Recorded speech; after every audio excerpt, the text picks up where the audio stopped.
আমরা মধ্যযুগের ইতিহাসের উপর মক টেস্ট এখন করব। তো প্রথম কোশ্চেনটা কি বলছে যে বাংলার শেষ স্বাধীন সুলতান কে ছিলেন?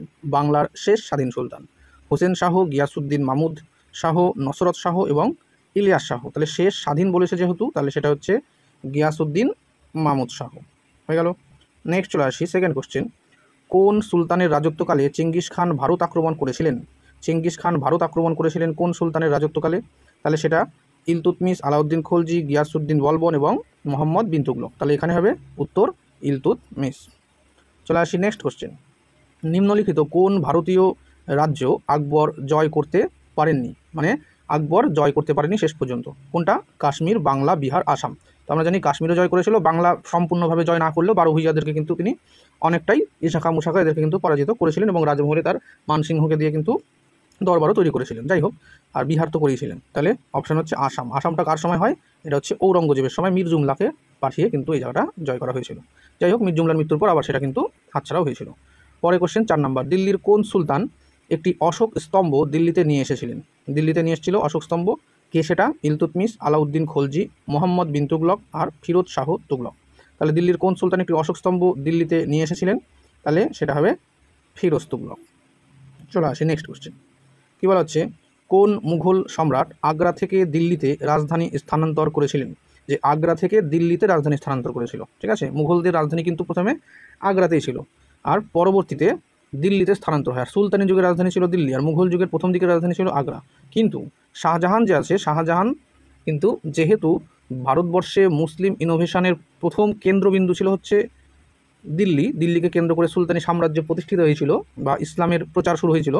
তো সেই কারণে তিনি কি করেছিলেন, ধর্মের দিক থেকে ভেবে যে আগ্রা থেকে সরিয়ে দিল্লিতে তিনি পুনরায় কিন্তু রাজধানী স্থানান্তর করেছিলেন। পুনরায় বলতে এখানে যে সুলতানি যুগ আগে ছিল সেই কারণে পুনরায় আবার মুঘল যুগে আগ্রা থেকে এবার দিল্লিতে স্থানান্তর করা হলো। তাহলে কে উত্তর হচ্ছে শাহজাহান। নেক্সট কোশ্চেন, দাম। দামটা কি? দাম হচ্ছে, দাম মানে তো তামার মুদ্রা সেটা জানি, কিন্তু এখানে বলা হচ্ছে দামটা কার মুদ্রা, ঠিক আছে। দাম হচ্ছে পরীক্ষা দুটো টাইপের কোশ্চেন। দাম কিসের মুদ্রা? সেটা হচ্ছে তামার মুদ্রা। আর বলা এখানে আমাদের কোশ্চেনটায় বলা হয়েছে যে দাম কে প্রবর্তন করেছিলেন? তাহলে শের শাহ, আকবর, শাহজাহান, ঔরঙ্গজেব। এদের মধ্যে দাম প্রবর্তন করেছিল হচ্ছে শের শাহ। শের শাহের প্রবর্তিত যে তামার মুদ্রা সেটাই হচ্ছে দাম নামে পরিচিত। Next 7 number. সুফিবাদ ভারতে প্রবেশ করে কোন শতকে? সুফিবাদ আমরা জানি যে মঈনুদ্দিন চিস্তি সম্প্রদায়ের প্রতিষ্ঠাতা, সে কিন্তু ভারতবর্ষে এসেছিল। কার সাথে এসেছিল? সে এসেছিল ভারতবর্ষে হচ্ছে কী বলছে ওটা, পৃথ্বীরাজ চৌহান আর মোহাম্মদ ঘুরির মধ্যে যখন যুদ্ধটা হচ্ছে, দ্বিতীয় পানিপথের যুদ্ধ, সেই দ্বিতীয় পানিপথের যুদ্ধ অর্থাৎ 1192 খ্রিস্টাব্দ, ঠিক আছে। তো এই যে টাইম, এই সময় কিন্তু তিনি ভারতে এসেছিল।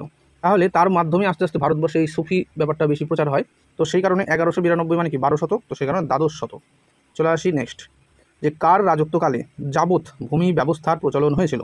যাবত ভূমি ব্যবস্থা মানে জাপ্তি সিস্টেম যেটাকে বলা হচ্ছে, সেটা আকবরের রাজত্বকালে হচ্ছে জাপ্তি ব্যবস্থা, টোডরমলের সাথে নাম জড়িত। চলে আসি, আবুল ফজলের বর্ণনায় বর্ণিত মুঘল চিত্রশিল্পী কে চিহ্নিত করুন। এখানে আবুল ফজল এই নামগুলোর মধ্যে কার কথা বলেছেন? মুকুন্দ, আবুল হাসান, মুশকিল আর মনসুর। তাহলে আবুল ফজলের বর্ণনায় কিন্তু শাহ মনসুরের কিন্তু নাম পাওয়া যায় আবুল ফজলের বর্ণনায়। আবুল ফজল যে বর্ণনাটা দিয়েছেন সেখানে।